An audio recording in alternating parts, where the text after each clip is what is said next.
Tá gravando. Mousezinho pra lá. Produzir. Tá, eu tiro isso do ouvido. Não precisa, só o microfone. Bom, então vamos lá, né? Eu e a Jade aí. A Lu deve estar assistindo em casa essa aula, né? Ou mais alguém, quem sabe, no futuro. Pessoal, assim, a gente vai conversar sobre gravitação, tá?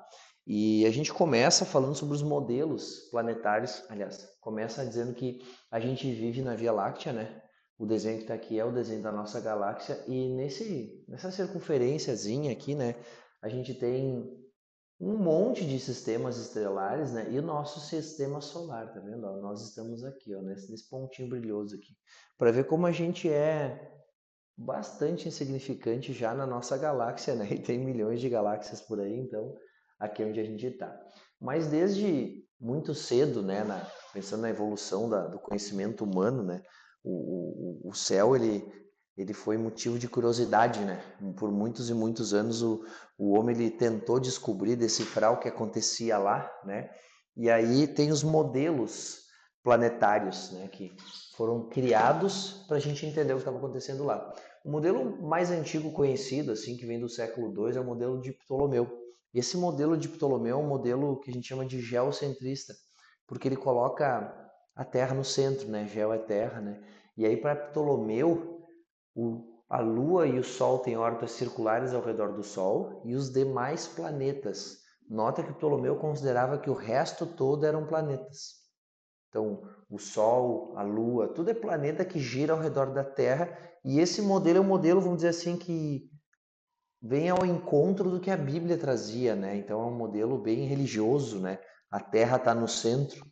Só que os outros planetas que orbitam a Terra não têm órbitas circulares que nem a Lua e o Sol. Eles têm órbitas que a gente chama de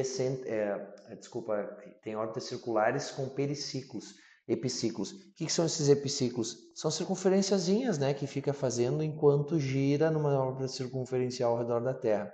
A dificuldade desse modelo foi explicar por que tem esse movimento, né?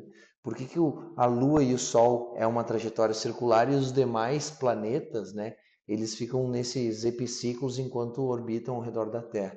Então era um modelo que tinha problemas, né? Não tinha explicação para isso, mas como é um modelo que a igreja defendia, daqui a pouco Deus quis e está tudo bem, né? Dá para justificar a partir disso.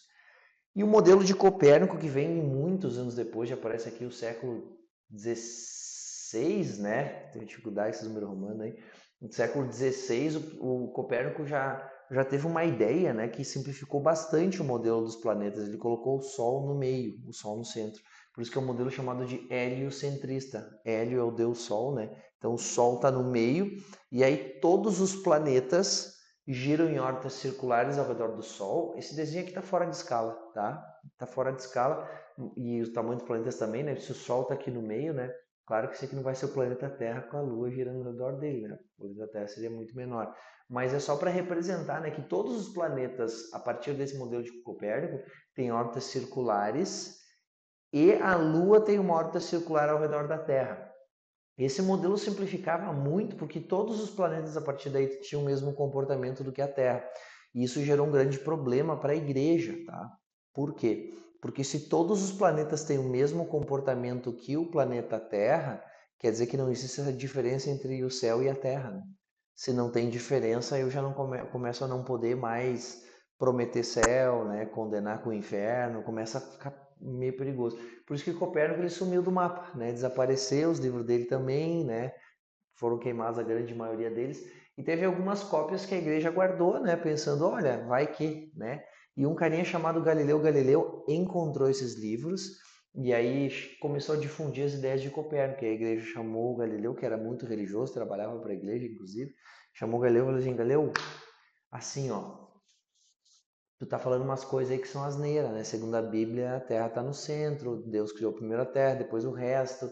Aí o Galileu, mas assim, eu achei um livro do tal do Copérnico que sensacional, ele simplifica o modelo, parece que deve ser mais parecido que seja assim, né? E aí a igreja pergunta, Galileu, tu sabe o que aconteceu com Copérnico? Ele, pois é, não sei, né? Nunca mais ouviu falar. E a igreja, então, ninguém mais nunca ouviu falar dele. E se tu não quiser que aconteça a mesma coisa contigo, tu vai ter que se retratar publicamente, né? Aí Galileu, sabendo que estava certo do que ele estava pensando, ele teve que se retratar publicamente e dizer que estava errado. e a partir disso ele se escondeu, né? Ficou em casa, nunca mais saiu e morreu de tristeza, né? Que hoje a gente classifica de depressão, né? Mas imagina, pensa assim, ó, comigo, ó. Quando a gente sabe que está errado, é ruim de assumir que está errado, né?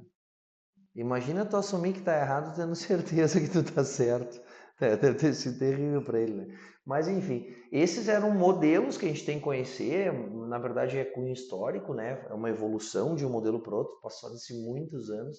Mas mesmo até aqui, eram modelos bem falhos, né? Aqui está escrito assim, ó, que o resto do universo, né, se move ao redor do Sol. E não é isso, né? Não tem nada além dos planetas girando ao redor do Sol. Até tem alguns cinturões de asteroides, mas não tem, o resto do universo não gira em torno da Terra, né? A Terra é que está girando junto com o Sol ao redor do centro da nossa galáxia, e a nossa galáxia também não é única.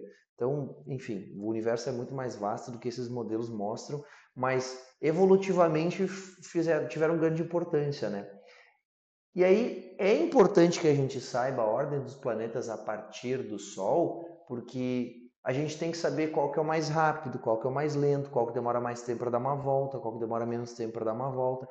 E por isso a gente só vai saber se Saturno é mais rápido ou mais lento do que Marte se a gente souber a ordem, né? Onde é que está cada um deles.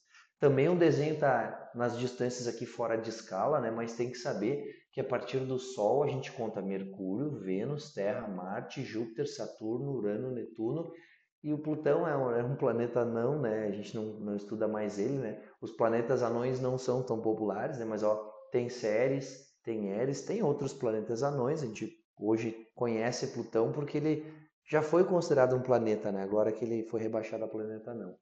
Tem uma frasezinha vou dizer assim, conhecida, né? Sobre as iniciais dos planetas, a ordem deles a partir do Sol, que é: minha avó tem muitas joias, só usa no pé. Por que pé? Porque a avó é minha, né? Ela vai usando o que ela quiser. Qualquer membro que a avó tenha que comece com P tá valendo. Pescoço, perna, punho, tá? Então, ó, minha avó, terra, né? Aqui tá escrito em inglês, né? Earth, mas é terra. Minha avó tem muitas joias, só usa no punho, pé, pulso, o que tu quiser, né? Pescoço, perna, onde for que a avó quiser usar, para lembrar que é Mercúrio, Vênus, Terra, Marte, Júpiter, Saturno, Urano, Netuno e Plutão. Se tu quiser botar isso aqui de proteção de tela em algum computador, no celular, vai ajudar em algum momento tu saber a ordem dos planetas se a questão remeter a isso, tá? Eu uma vez não sabia, confesso, mas tive que decorar isso porque começou a aparecer, tá? Não gosto de decorar as coisas, né? Mas acabei decorando. Nem sou um professor de física que gosta muito de astronomia, tá? Não vou muito atrás, mas tem gente que adora, né? Astrologia eu não vou nem entrar no assunto, né? Vamos deixar quieto. Mais um tempo, né? Muitos anos depois desse modelo de Copérnico se difundir no meio científico, né? Um carinha chamado Johannes Kepler pegou os dados armazenados por Tycho Brahe, que era tipo o mentor dele, né? O orientador do doutorado do cara, né? Ele passou, o Tycho Brahe, vamos falar um pouquinho dele, ele passou 20 anos anotando a posição e a data, né? Ah, Júpiter no dia, hoje qual que é? Dia 14 hoje? 14? É. No dia 14 de agosto de 2025, Júpiter está a tantos graus de longitude, tantos graus de latitude a partir de onde eu estou. Então ele passou 20 anos anotando a posição de todos os planetas, todos os dias, e ele não chegou a conclusão nenhuma. Mas o Kepler, de posse dessas informações, com base nessas informações escolhidas por muitos anos por Tycho Brahe, de repente algumas por Kepler também, né? Por que não? Ele chegou a 3 conclusões que são desenvolvimentos matemáticos. O Johannes Kepler era um baita matemático. E ele foi chamado de legislador dos céus na época, né? Porque as conclusões às que ele chegou, né, não eram conclusões muito difíceis de se chegar, mas ninguém tinha enxergado aquilo. E aí deu a impressão de que depois que o Kepler falou essas leis, os planetas começaram a agir daquela forma, sabe? Ninguém tinha visto. Aí, não é assim. Cara, mas é mesmo, parece que agora que eles estão fazendo isso, né? Então, ele, numa brincadeira, ele foi chamado de legislador dos céus por causa disso. 3 leis de Kepler. A maioria das perguntas é teórica sobre as leis de Kepler, tá? Então não te assusta com fazer conta, mas tem que saber elas, tá? Uma UFSC da vida, uma URGS da vida precisa, tá? E Enem pode ser que precise também. Primeira lei de Kepler, ou lei das órbitas: as órbitas dos planetas ao redor do Sol são elípticas, estando o Sol em um dos focos dessa elipse. Não sei se no teu curso de matemática tem equação da elipse, às vezes tem, né? Quem vai fazer para a UFSC lá, graças a Deus, né? Porque a circunferência já é um saco, aquela equaçãozinha da circunferência, mas existe uma equação da elipse, tá? E a elipse é como se a gente pegasse uma circunferência e desse uma achatadinha nela. Quando a gente achata a circunferência, 2 pontos saem do centro e esses pontos são os focos da elipse. Então, uma elipse é uma circunferência achatada, né, mais ovalizada, e a gente vai ter 2 pontos importantes que são os focos. Todas as órbitas dos planetas ao redor do Sol são elipses, e o Sol está num dos focos dessa elipse. Tá? O Sol não está no centro e as elipses não são todas circunferências. Se eu soubesse só disso, eu acerto a questão, com certeza. Sabendo disso, já acerta a questão. Agora eu vou te mostrar outra coisa que é importante saber também. Ó, agora que eu lembrei que isso era um gifzinho, né? Não lembrava, mas está ali. Tem um próximo slide aqui que ele é bem estático, mas eu quero te mostrar algumas coisas aqui que são importantes, tá? Olha só. Como é que a gente faz para desenhar uma elipse perfeita? Vou te dar uma receita de desenhar a elipse perfeita. Pega um barbante, que seria esse cara aqui, ó. Isso aqui é um barbante. Aí tu prega ele em 2 lugares, que serão os focos.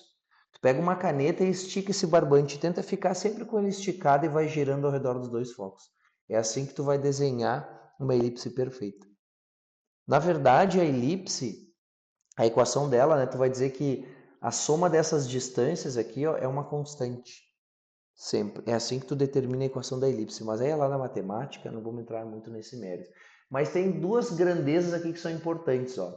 Essa distância que é do foco até o centro, que está chamado de Czinho aqui nesse desenho, e a distância do vértice da elipse, que tem a ver com o semi-eixo maior, tá vendo? A metade do eixo maior, por isso o semi-eixo maior, que é o Azinho. A razão entre esses dois é o que a gente chama de excentricidade da elipse. Aqui, ó, a excentricidade é o Czinho, que é a menor distância, sobre o A, que é a maior distância. Quer dizer que quanto maior for o C, maior é a excentricidade da elipse. E quanto menor for o C, menor vai ser a excentricidade. E excentricidade, Jade, tem a ver com diferença. Quando tu diz que uma pessoa é excêntrica, ela é bem diferente, né? Então, uma pessoa bastante excêntrica, ela é bastante diferente. A elipse, que é mais excêntrica, ela é mais diferente de uma circunferência. Inclusive, olha só, se a gente diminuir a distância entre os focos e o centro da elipse aqui, ó, o C diminui, né? E quando o F, que é o foco, coincidir com o centro, o C vai ser zero. Quando o C é zero, quanto é que dá a excentricidade? Zero. E para uma circunferência, que é o que a gente acabou desenhando, se eu aproximar e encostar os focos aqui, a excentricidade é zero. Quer dizer que toda circunferência é uma elipse de excentricidade nula, zero. Sabia? Olha só, não vamos mostrar isso matemática, mas se a gente pegar a equação da elipse, que existe uma equação da elipse, e lá na equação da elipse tem o Ezinho, que é a excentricidade.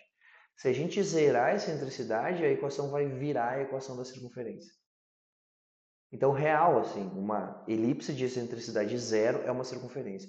Então, a partir de agora, a gente tem que lembrar que as circunferências são elipses.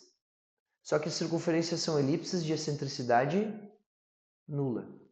Então, toda circunferência é uma elipse? Sim.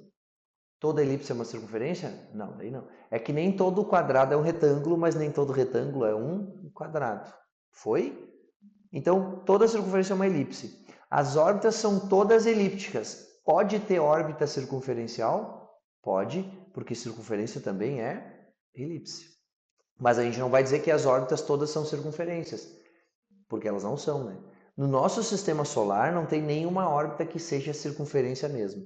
Todas elas são elipses, tá? Só que a excentricidade das elipses, que são as órbitas dos nossos planetas no nosso sistema solar, ela é bem pequena. A maior excentricidade que tem é do planeta Mercúrio, que é o mais próximo do Sol, que é 0,20. Quer dizer que o Czinho aqui, ó, é 1/5 dessa distância. É uma excentricidade pequena. A excentricidade da órbita da Terra é 0,0167, é muito pequeno. Quer dizer que se eu desenhar a órbita da Terra num papel, em escala, eu não vou perceber que é uma elipse, eu vou achar que é uma circunferência. Por isso que anteriormente, né, os outros modelos sempre olhavam para as órbitas pensando que eram circunferências. Foi? Só para saber isso, tá? Quanto mais excêntrica, mais diferente é de uma circunferência. No nosso sistema solar, as órbitas não são muito excêntricas. A que mais é excêntrica é 0,20. Foi? Seguindo, a gente vai para a segunda lei de Kepler, também chamada de lei das áreas. Aí vou ler o enunciado aqui e vou te explicar no desenho. O raio vetor que no planeta ao Sol varre áreas iguais em tempos iguais. E na verdade eu coloquei aqui, né? Costuma não aparecer nas bibliografias, mas eu acho importante que todo mundo saiba. O que o Kepler disse é que o raio vetor que une o planeta ao Sol varre áreas proporcionais aos tempos de percurso. Primeiro, o que é esse tal de raio vetor? Olha só, eu tenho o Sol e tenho o planeta que está orbitando nessa órbita elíptica e o Sol está num dos focos. Essa é a primeira lei de Kepler. Enquanto o planeta se desloca, existe uma linha imaginária que une o planeta ao Sol que vai ser esse raio vetor. Então é uma linha imaginária, uma linha que não existe. E essa linha imaginária ela vai varrer, ela vai passar por cima de áreas que são proporcionais aos tempos de percurso do planeta sobre a órbita. Só que aí tem um detalhe, ó. Quando o planeta está pertinho aqui, ó, passando no periélio, a distância que ele percorre é maior do que quando ele está longe para que as áreas sejam iguais. Essa área compridona aqui, ó, pode ser igual a essa área mais curta? Pode. As áreas são iguais mesmo que os formatos não sejam, né? Desde que sejam os mesmos metros quadrados, a área é igual. Então essa área pode ser igual a essa área aqui, com certeza. Só que se a gente aproximar isso aqui bem grosseiramente, tá? A triângulos, ó, um triângulo de uma altura menor e uma base maior, vai ter a mesma área do que um triângulo de altura maior e base menor. Tá, professor, mas qual é que é a consequência disso? Né? Por que está me explicando esse negócio de a área quando ele está mais... Peraí. A área quando ele está mais longe do Sol, ela é mais fininha, né? Mais comprida. E a área quando ele está mais perto do Sol, ela é mais larguinha, assim, né? Mais baixinha aqui.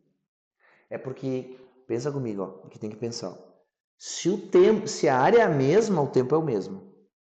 Se o tempo que demora o planeta vir daqui até aqui, ó, é o mesmo que o planeta demora para vir daqui até aqui, ele não tem a mesma velocidade. Porque aqui ele percorreu uma distância maior.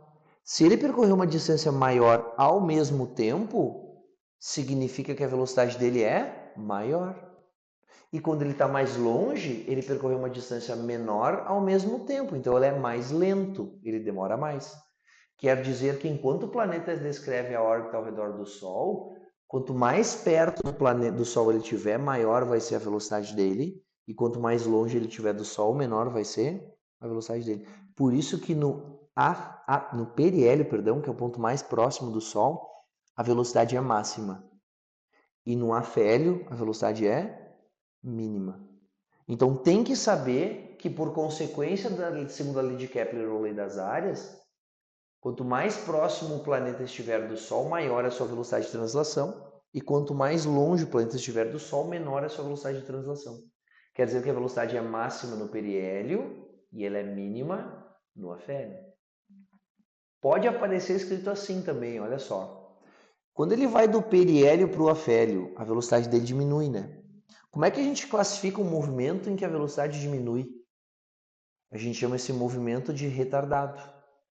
Então pode aparecer por extenso lá. Quando um planeta descreve uma órbita ao redor do Sol, ao passar do periélio para o afélio, ele tem um movimento retardado.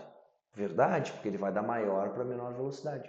E pode aparecer também, quando um planeta descreve a órbita ao redor do Sol e vai do afélio, que é o mais longe, né, para o periélio, que é o mais perto, ele terá um movimento acelerado.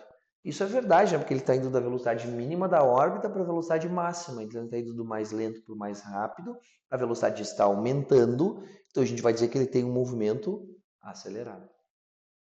Tudo bem? Alguma dúvida até aqui? Observaçãozinha, tá? Lembra que a gente conversou antes? As órbitas são bastante ou pouco excêntricas no sistema solar? Pouco. Então tem uma diferença muito grande entre a distância no periélio e a distância no afélio?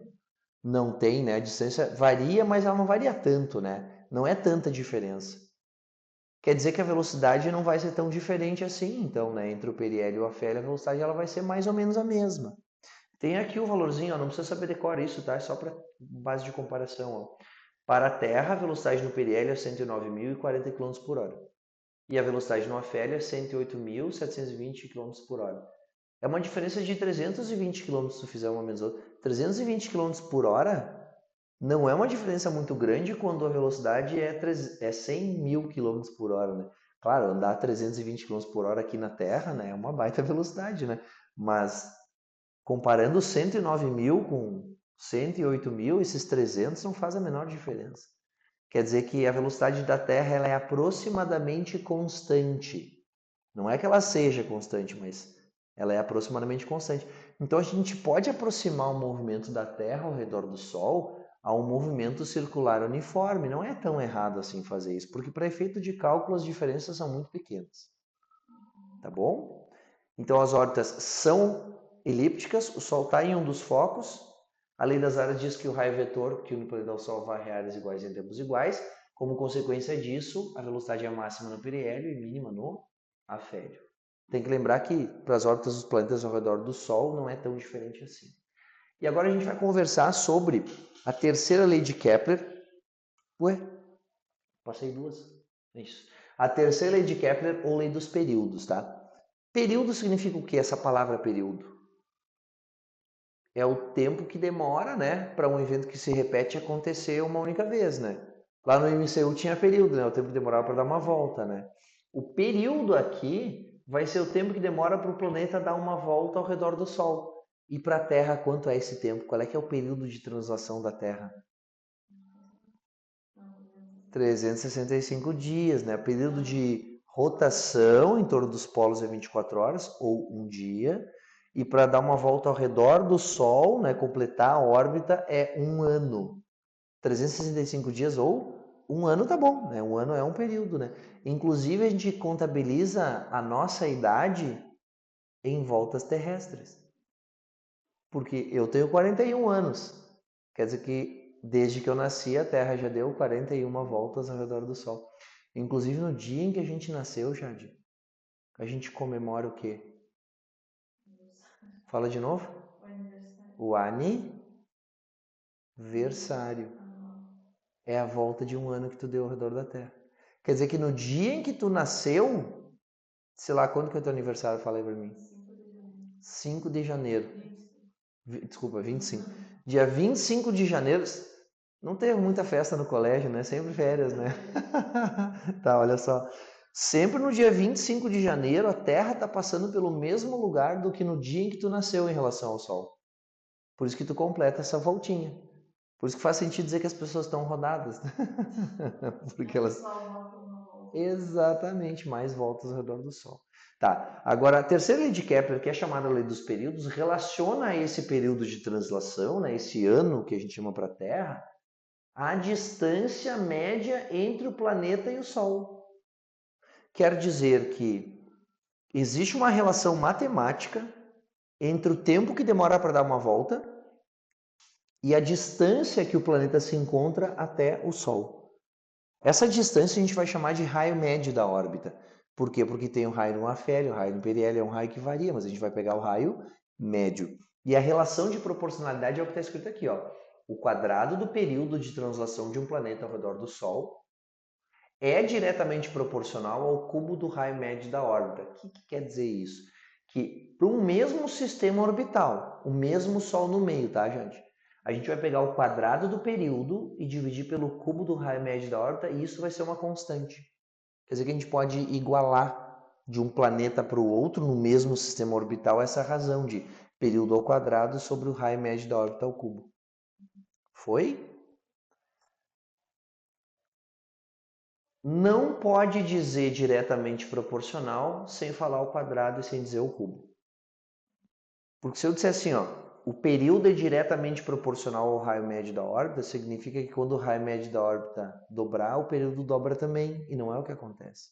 Se o raio médio da órbita dobrar, ó, esse 2 está ao cubo vira um 8, tira a raiz quadrada para saber o que acontece com o período, raiz quadrada de 8 é 2 raiz de 2, ou 2,8 aproximadamente. quer dizer que quando o raio médio da órbita dobra, né, quando eu estou o dobro da distância, o tempo que leva para eu dar uma volta fica quase 3 vezes maior. Então não é diretamente proporcional. Foi? Então, para dizer diretamente proporcional, tem que dizer o quadrado, tem que dizer o cubo. Mas eu posso dizer que quanto maior, maior. Ó, eu não estou dizendo que é diretamente proporcional, estou dizendo que quanto maior a distância do planeta até o Sol, mais tempo leva para ele dar uma volta. E o K que aparece aqui, ó, que é a razão, né, entre o quadrado do período e o cubo do raio médio da órbita, é chamada de constante solar no nosso sistema solar. E ela vai depender da massa do Sol. Uma coisa aqui que é meio regra, tá, Jade? Todo mundo estiver ouvindo essa aula. Em órbita, né, para corpos orbitantes, tudo da órbita desses corpos orbitantes depende da massa de quem está no meio, depende da massa de quem é orbitado e não de quem orbita. Então, a velocidade com que a Terra gira ao redor do Sol depende da massa do Sol, não da Terra. A velocidade, o tempo que demora para a Terra dar uma volta ao redor do Sol depende da massa do Sol e não da Terra. Pode, se tu gravar isso aí, tu vai te dar bem quando ele falar de depende ou não depende. Tudo de quem está orbitando depende da massa do orbitado, que é quem está no meio da órbita. E essa constante que a gente chama de solar no nosso sistema depende da massa do Sol, porque ele está no meio do sistema orbital. Vou fazer uma observação aqui, ó, e vou te pedir para prestar atenção aqui, ó, rapidinho. Se ao invés de ser o Sol, fosse a Terra aqui no meio, isso aqui representasse a Lua, que é um satélite artificial, natural, perdão, e aí, sei lá, isso aqui é a Estação Espacial Internacional girando ao redor da Terra. Então, mudei o sistema orbital, agora a Terra está no meio, e aí eu tenho a Estação Espacial Internacional e a Lua girando ao redor da Terra. Esse K aqui vai depender da massa de quem agora para a Lua e para a estação? Da massa da Terra. Então eu posso usar essa terceira lei de Kepler para um sistema orbital mais simples, tipo a Terra e os satélites ao redor? Pode. O quadrado do período deles, dividido pelo cubo do raio médio da órbita, vai depender da massa da Terra daí. Mas a lei de Kepler continua sendo válida. É da massa do que está no centro. Sempre da massa do que está no centro. Agora eu vou fazer o seguinte, ó. Eu vou dar... Nesse caso é o Sol, né? Como? Neste caso é o Sol. Nesse caso daqui da Terra e de Júpiter, sim, né? Agora eu vou te mostrar, com base nesse desenho aqui, tá? Até vou dar um ESC aqui, porque eu quero regular bem a câmera. Eu vou virar aqui para o quadro e vou mostrar um exemplo de questão. Vou fazer assim mesmo. Eu vou virar o computador para mim. Ah, gostei, né? Gostei. Uma questão que caiu na URGS, tá? Já faz um tempo que caiu na Universidade Federal do Rio Grande do Sul essa questão. Eita, pisa em tudo isso aí mesmo. Tu que lava. Olha aqui, ó. Tava escrito ali assim, ó, que o raio médio da órbita de Júpiter é aproximadamente igual a 5 vezes o raio médio da órbita da Terra. A questão da URGS dizia isso. Considerando-se que a distância média entre Júpiter e o Sol seja aproximadamente 5 vezes maior que a distância média entre a Terra e o Sol. O raio médio da órbita é 5 vezes maior. Podemos afirmar que Júpiter leva quanto tempo para dar uma volta? Tem que descobrir o período de Júpiter em função do período da Terra. Então a gente vai usar essa terceira lei de Kepler. A gente vai escrever assim, ó, o período de Júpiter ao quadrado dividido pelo raio médio da órbita de Júpiter ao cubo é igual para a Terra. Então, o período da órbita da Terra ao quadrado sobre o raio médio da órbita da Terra ao cubo. E agora a gente substitui aqui no raio médio da órbita de Júpiter 5 vezes o raio médio da órbita da Terra. Não estava aparecendo isso aqui, estava muito baixo. Ah, e é a câmera que tem que mexer, né? Não o computador, né, professor? Tá. Oi? Mudou o cérebro. Isso. Aí, agora sim.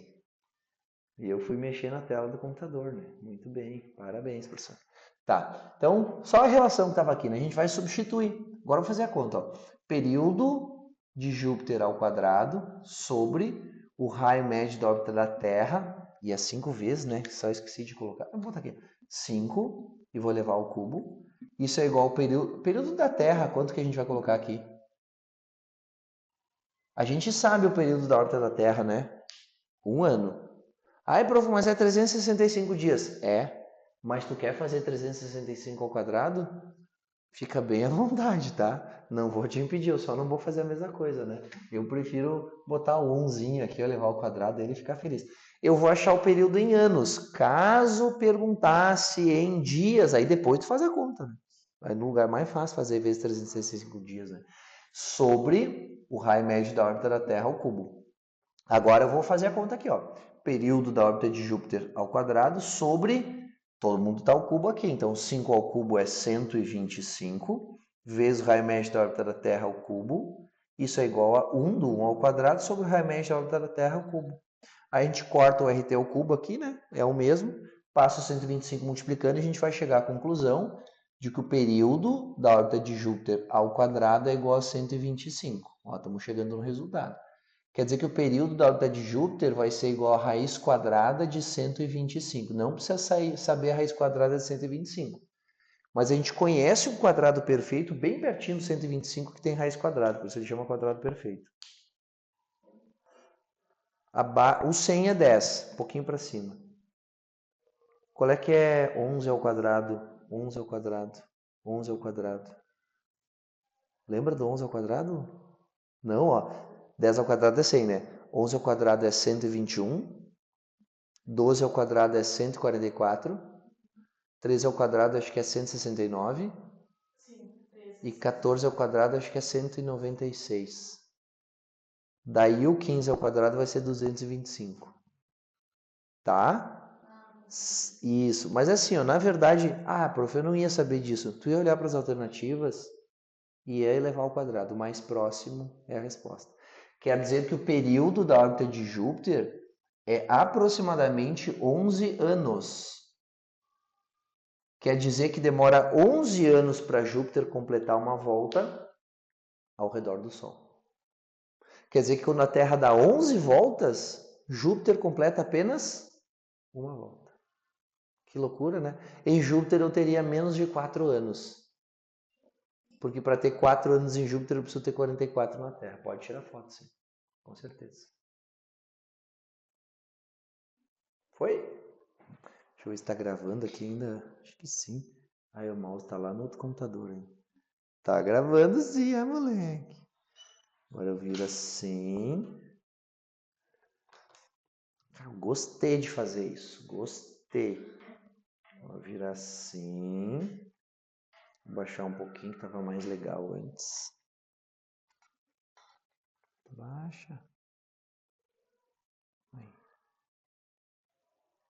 Pronto, eu venho para esse lado aqui. A gente vai para cá. Vai reproduzir. Pronto, fizemos uma conta com a terceira lei de Kepler. Fácil, né? No máximo é essa conta que você vai ter que fazer, tá, gente? Quadrado do período dividido pelo cubo do raio médio da órbita. Foi? Lembra que é o raio médio, tá? Não é distância no periélio, não é distância no afélio. Sempre é raio médio. Aí eles deram quanto que era a distância, a relação, né, entre a distância da Terra até o Sol e a distância de Júpiter até o Sol. Vou tomar uma aguinha aqui, que está na hora já. Agora, a gente vai partir para uma outra parte da gravitação, chamada gravitação universal de Newton. Essa é a primeira e provavelmente a única vez que tu lê essa palavra universal e ela tenha o significado literal. Essa lei da gravitação universal de Newton é a lei matemática que rege a interação entre corpos válida para todo o universo. Quer dizer que lá em 1600 e lá vai pedrada, Newton descobriu qual é que era a lei matemática que exprimia a relação de interação, a força entre corpos massivos válida para todo o universo. Uma coisa importantíssima, né? Mas estava no apêndice do livro dele lá. É uma coisa que eu descobri aqui, ó, que quando dois corpos se atraem, é uma lei do inverso do quadrado da distância, né?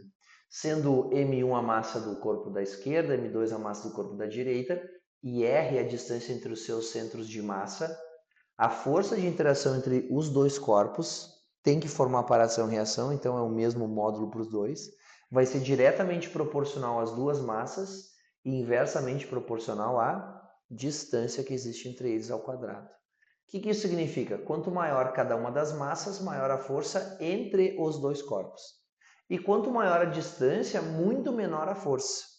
Quando a distância for multiplicada por 2, Jade, a força vai ser dividida por 4. Ó, inversamente proporcional significa se a distância aumentar, a força diminui, mas está ao quadrado além de tudo. Quer dizer, então, que quando a distância for multiplicada por 2, a força vai ser dividida por 4 ao quadrado. Quando a distância for multiplicada por 3, a distância vai ficar multiplicada por... Se a distância for multiplicada por 3, a força vai ser dividida por 9. Tudo bem? Mais uma coisa.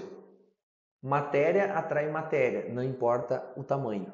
E as forças têm sempre módulos iguais. Isso quer dizer que se eu comparar a força com que a Terra atrai essa caneta, essa força tem o mesmo módulo do que a caneta atrai a Terra.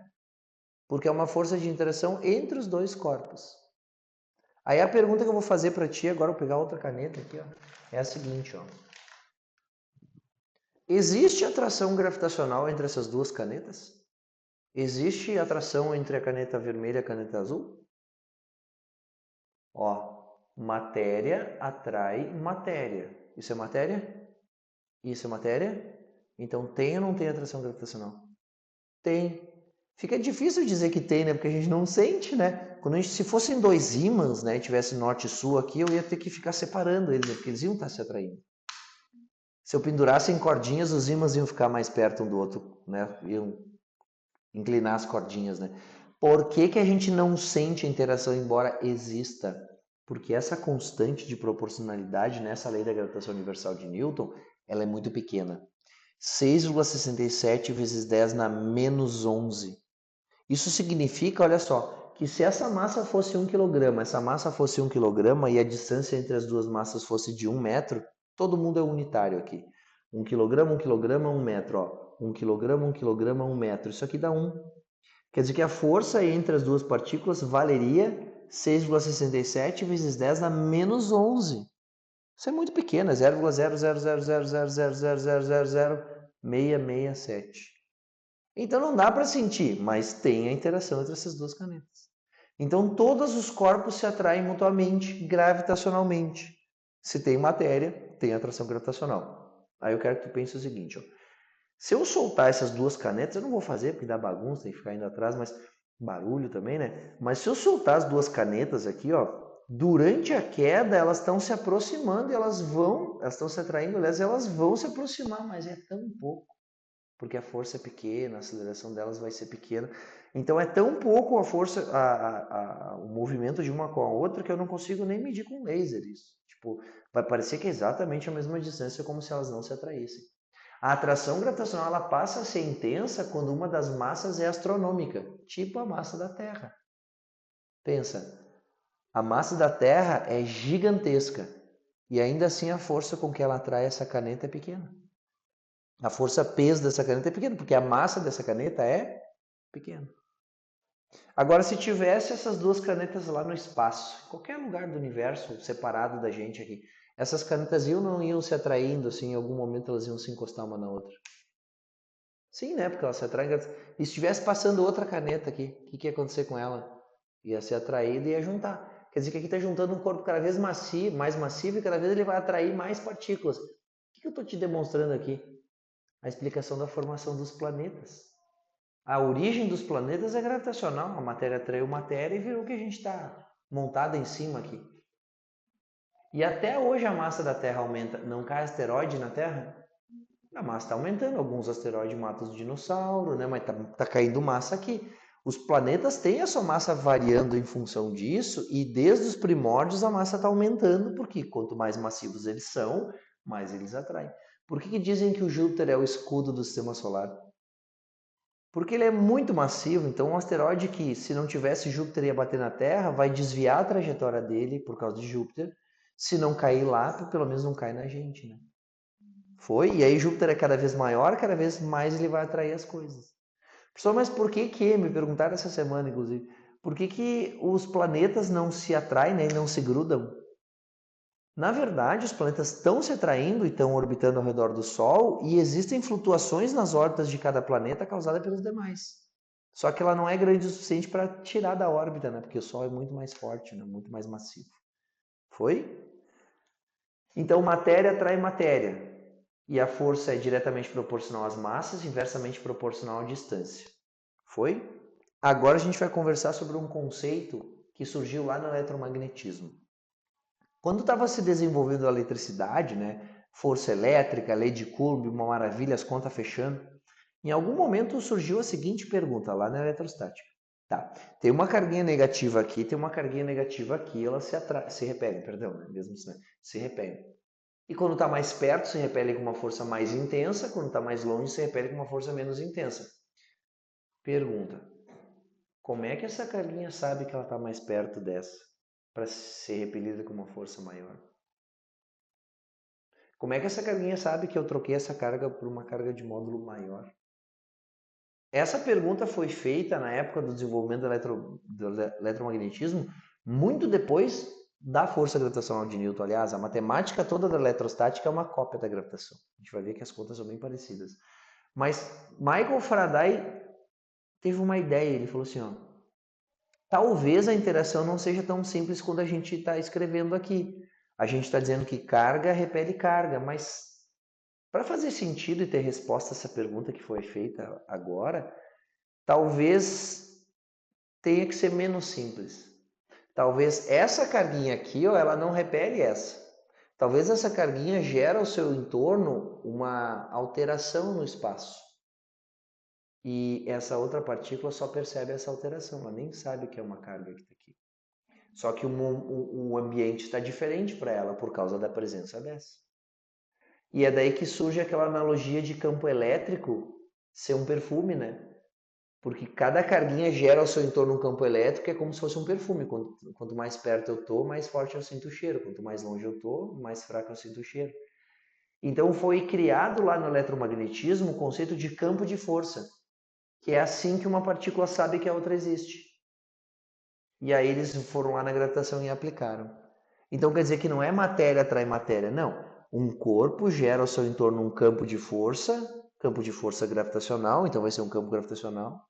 E esse campo de força gravitacional é sentido pelas demais partículas através da ação de uma força, que vai ser a força gravitacional. Quer dizer que o peso desse objeto é a força gravitacional com que a Terra atrai esse objeto.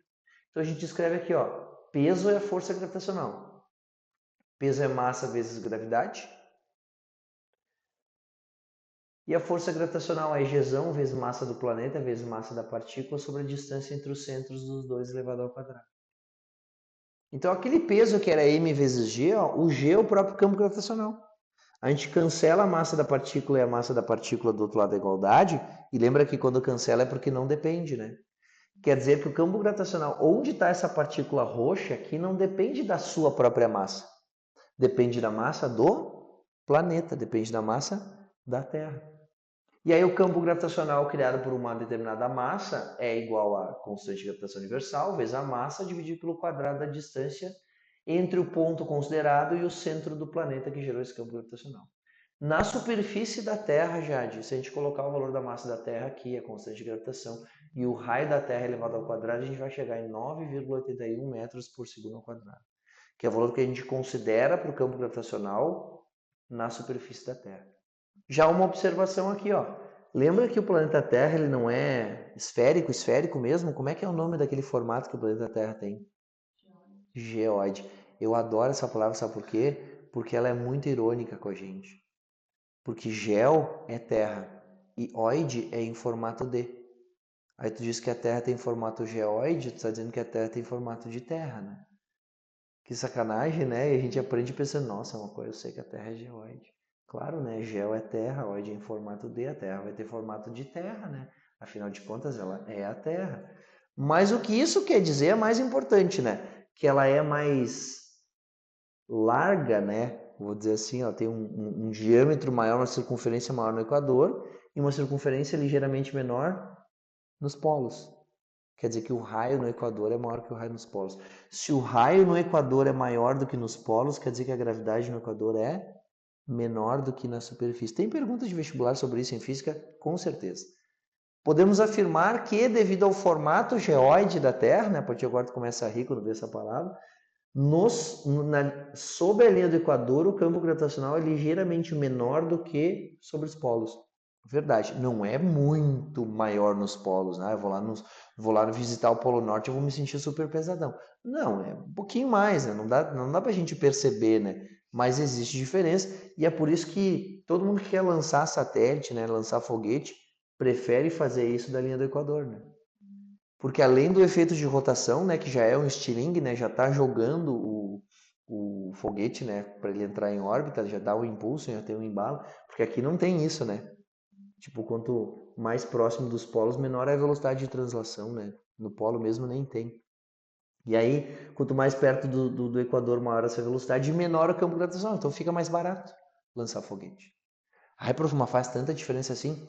É que para lançar as coisas para o espaço é bem caro, tá? Tipo, US$ 20.000 por quilograma. Então é caríssimo a pessoa ir para o espaço. Qualquer coisa para o espaço é caríssimo.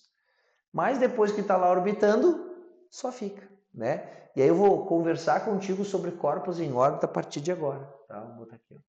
Ah, tem mais um detalhinho aqui, ó. É uma observaçãozinha, tá?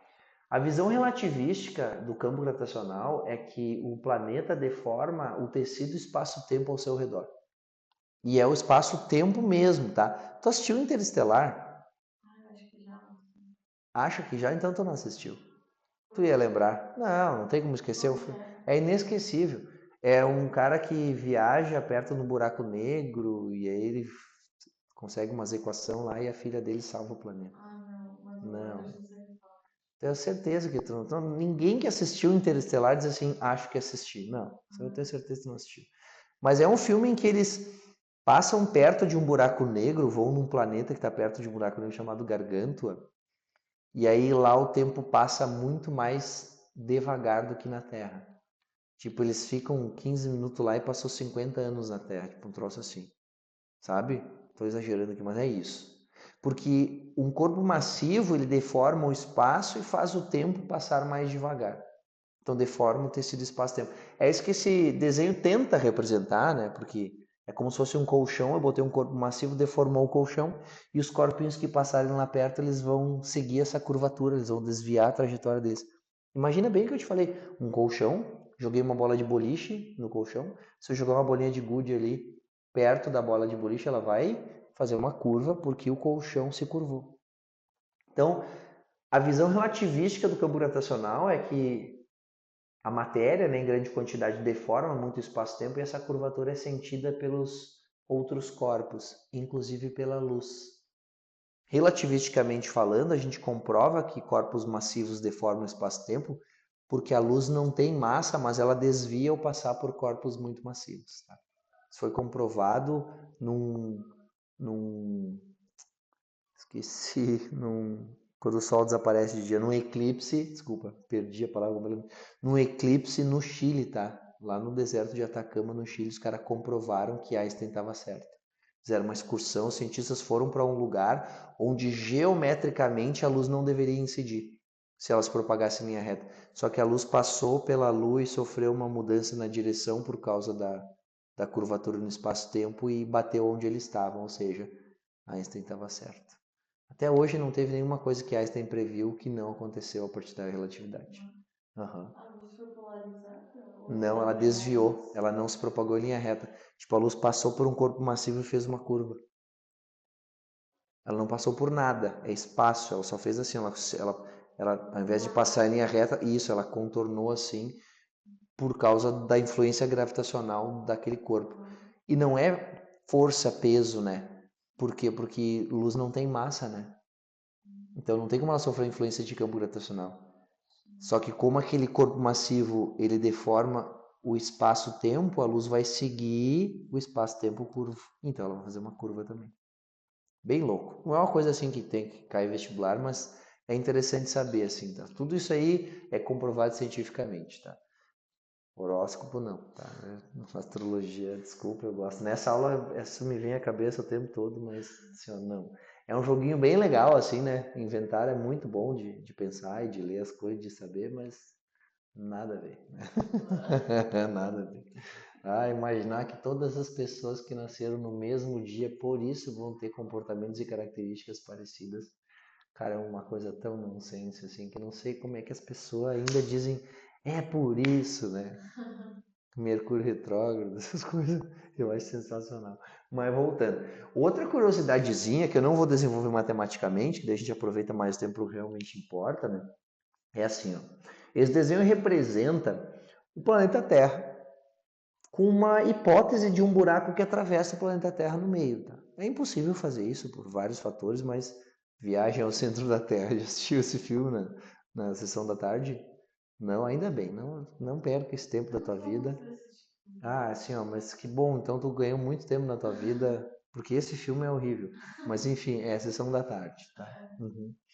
Enfim, não perca. Quem tá Mas assistindo isso aqui gravado, gente, é uma real, não é pra te deixar curioso e assistir o filme, não vai, entendeu? Faz outra coisa da vida, qualquer coisa. Absolutamente qualquer coisa vai ser melhor do que assistir aquele filme, tá? fisicamente falando. Não, de qualquer coisa, é horrível o filme. Mas enfim, volta pra cá. É filme ruim de sessão da tarde, sabe? Ruim, assim, ruinzíssimo, assim, muito ruim. Bom, fisicamente tá louca. A pessoa, acho que ela deve diminuir quando assiste aquele filme uns 20 pontos de QI, assim. Só por ter ficado na frente da TV. Mas voltando. Imagina, um pouco exagerado, né? Mas é que eu realmente odeio aquele filme. Ah, eles entram num buraco, lá tem até dinossauro dentro da Terra, gente. O troço é. Ah, por que eu fui lembrar disso? Tá. Tá, agora eu vou fazer uma outra observação. Tu já viu aqueles vídeos dos caras que são terraplanista e aí eles começam a falar que tem no Triângulo das Bermudas, nos polos, tem um buraco que leva pro centro da Terra, que a Terra é oca. E aí o cara diz, por isso que aparece tanto mamute nos polos. Aí os caras, meu, mamute tá extinto. Ele, não, cara, aparece.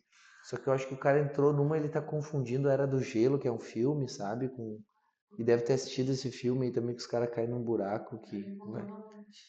Isso, cara, não, assim, ó, o troço é... E o cara, ele tem certeza do que ele tá falando, e os caras ao redor, mas meu Deus, o cara tirou isso da onde, cara? Exato, queremos, né? Eu quero o que esse cara tomou. Mas assim, ó, isso aqui é um planeta, imaginando hipoteticamente que tem um buraco que atravessa a Terra. O campo gravitacional, ao cair nesse buraco, ele vai passar do G na superfície até zero. No meio aqui o campo é zero, e conforme ele está indo do outro lado, o campo vai aumentando até G. Claro, se nessa hipótese do buraco uma pessoa caísse nele, ele ia ter um movimento acelerado até o meio, e aí cada vez mais rápido, mas com uma aceleração cada vez menor. Ó, a aceleração diminuir não significa que vai mais devagar, significa que a velocidade aumenta, mas aumenta menos a cada segundo. Ah, o movimento tem uma aceleração de 10 metros por segundo ao quadrado, quer dizer que a velocidade está aumentando 10 metros por segundo a cada segundo. Se a aceleração diminui para 5 metros por segundo ao quadrado, significa que agora a velocidade está aumentando só 5 metros por segundo ao quadrado, mas ela continua aumentando. Então, quando uma pessoa cai nesse buraco, ela vai ter um movimento acelerado, não é uniformemente, porque a aceleração está variando, mas ele embala até chegar no meio e aquele não para, porque ele tem embalo, né? Ele tem inércia. Ele vai seguir se movimentando para o outro lado, só que a partir do momento que ele passa pelo centro da Terra, a aceleração começa a apontar de volta para o centro. Vai frear ele até ele parar aqui, dar um tchauzinho pro pessoal que está no Japão, e ele começa a cair de volta para cá.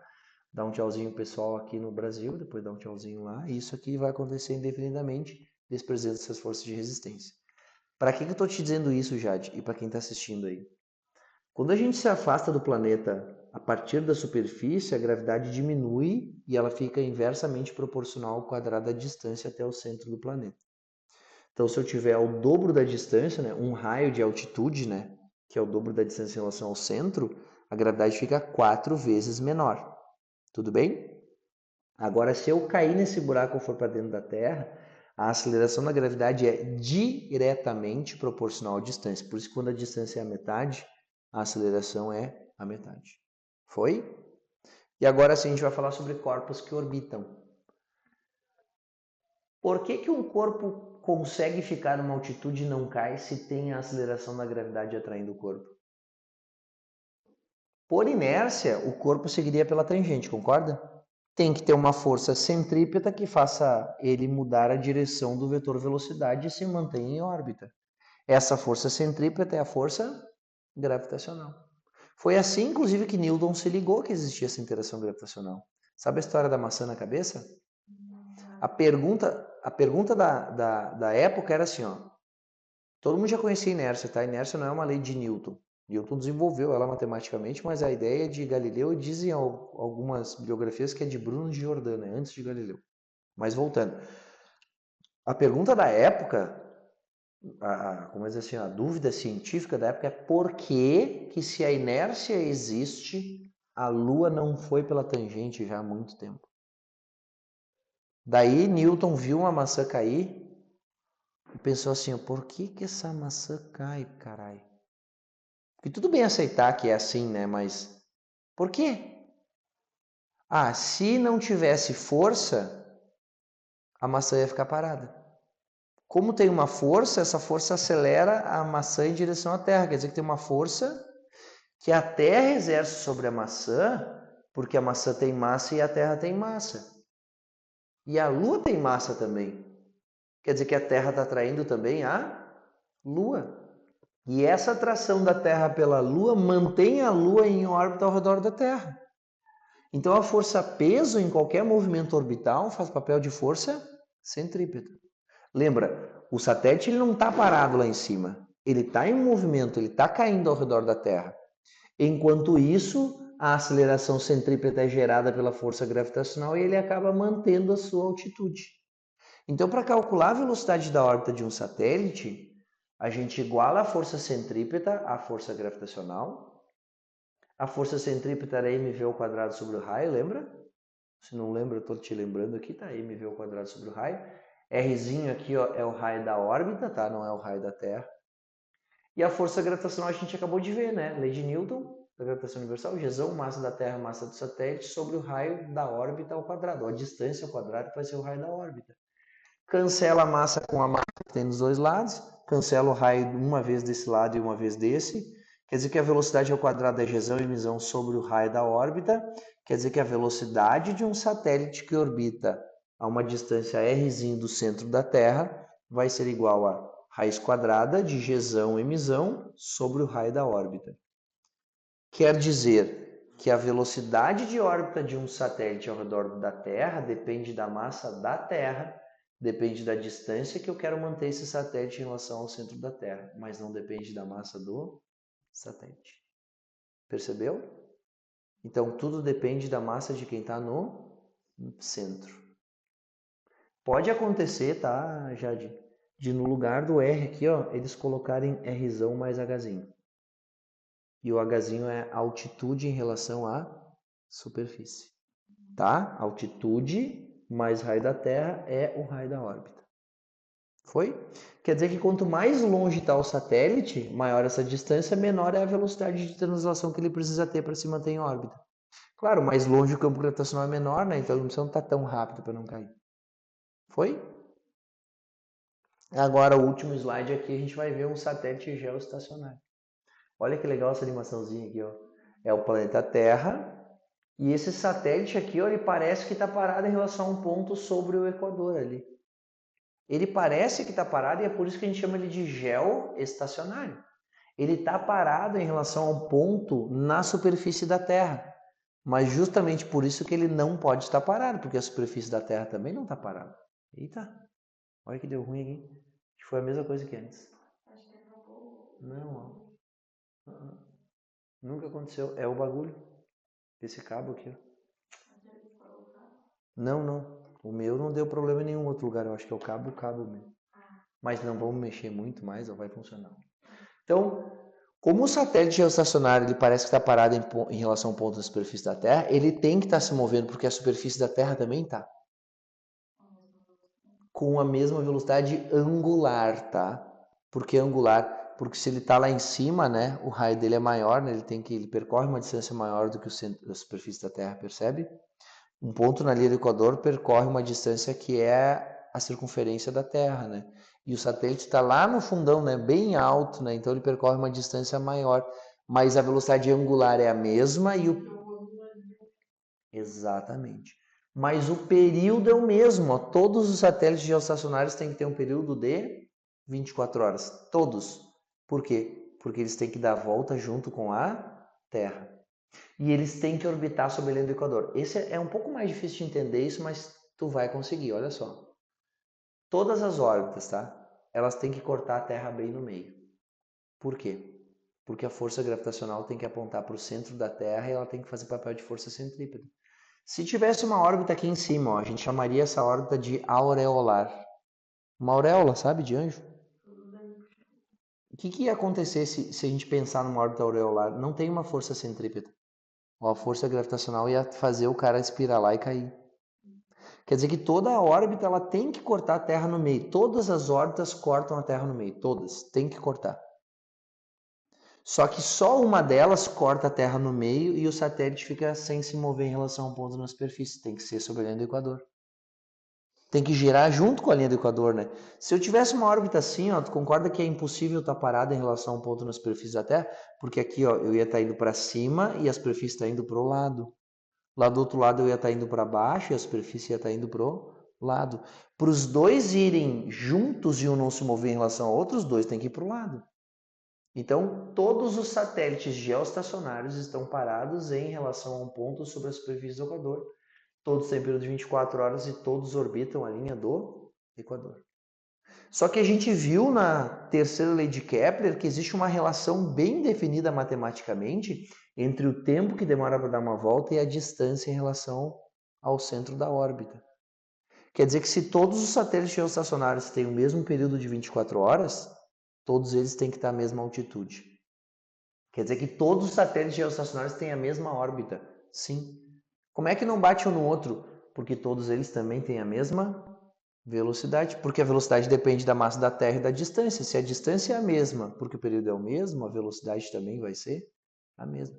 Então não é um satélite só, são vários, é uma cirandinha. O que couber na órbita. Qual é que vai ser o problema? É que a órbita é enorme, né? Imagina. Satélite, vamos dizer. Não é infinito. Vamos dizer que o satélite é do tamanho dessa sala, tá? Não é uma coisa tão pequena, mas é um carro um pouquinho mais. Mas imagina que o satélite tem o tamanho dessa sala. Quantas salas dessas caberiam na linha do Equador alinhadas uma do lado da outra? Muitas. Na Terra, sim. O perímetro lá é mais ainda. Tipo, quantas salas iguais a essa caberiam sobre a superfície da Terra alinhadas no Equador? Muitas. Agora, na órbita, a 35.786 quilômetros de altitude, é uma circunferência muito maior. Então dá para pôr muito satélite geoestacionário aí. Muito mesmo. Mas não, no mesmo ponto. Não, no mesmo ponto é só um. Exatamente. Não sei. É que em cima de Santa Maria não vai estar. Não, eu digo, que ela vai ser, eu não vou. Ah, pode ter. Mas eu não sei se a altitude deles, talvez sim, talvez seja perto do Brasil, né? Sobre a linha do Equador, né? Lá na linha que passa. Não sei quais são os estados que são cortados pela linha do Equador, mas não sei, tá? Mas sim. E aí, assim, ó, como a gente tá, não dá para parar o GIF, mas a gente tá no hemisfério sul, né? A gente tá numa latitude 33, menos 33, acho que é. E tá, é isso aí. A gente tem que olhar para o norte, né? Porque a gente vai olhar para o céu, acho que lá é o norte. A gente vai olhar, a gente vai olhar para o céu e vai olhar assim, ó. Daí a gente vai olhar lá, vai ver o satélite e vai parecer que ele tá parado.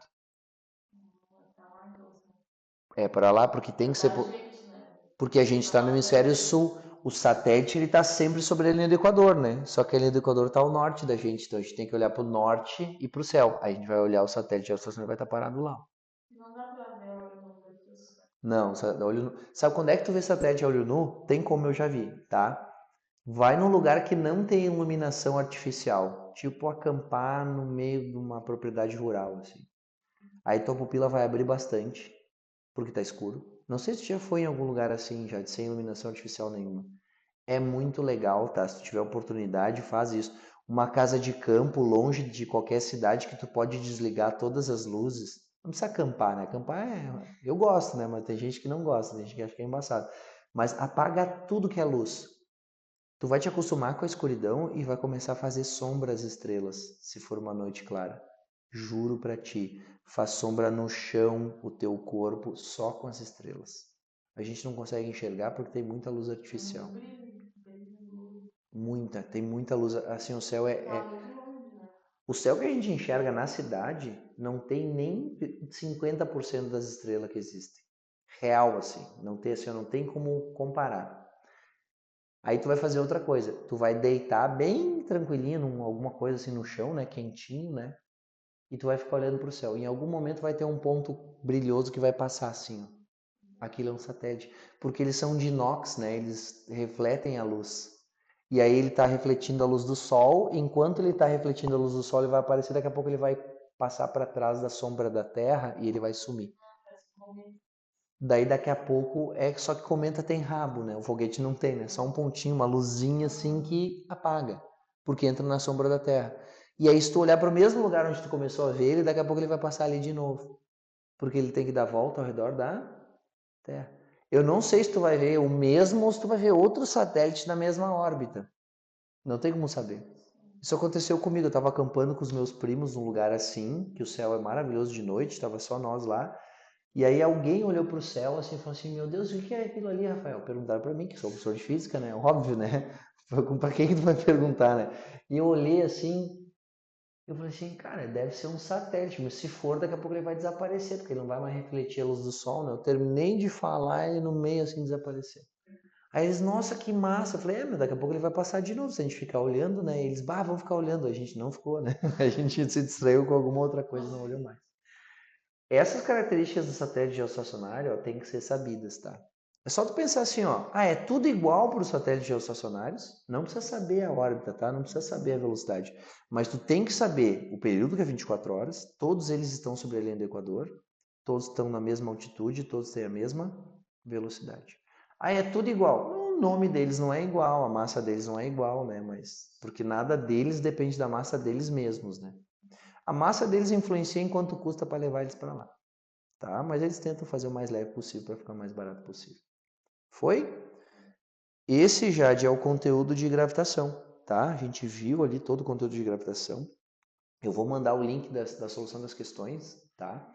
E aí eu faria logo assim, todas, tá? Das de gravitação. Mesmo assim, ó. Tem umas que ficou para trás da outra lista. Gravitação primeiro, depois tu volta, tá? Se tu tá meio atrasado, sempre é vantagem tu resolver o de hoje primeiro e depois o que tá atrasado. Eu te explico por quê. Para se desatrasar, tu tem que fazer mais do que tu faria se não tivesse atrasado. O que tu viu recente é mais rápido para fazer, porque tá fresco. Se tu vai começar pelo anterior, tu vai fazer um pouco, mas tu não vai fazer tudo de hoje também. E aí tu já não sabe mais se tu se atrasou mais, né? Ou se tu conseguiu adiantar alguma coisa. Então assim, ó, primeiro gravitação essa semana, sobrando tempo tu pega o anterior. Professor, se não sobrar, pelo menos tu não te atrasou mais. Tá? Não é muita questão, vale a pena pegar essas de gravitação e depois, se tu fizer uma só do que está atrasado, tu já se desatrasou um pouquinho. Show? Isso aí.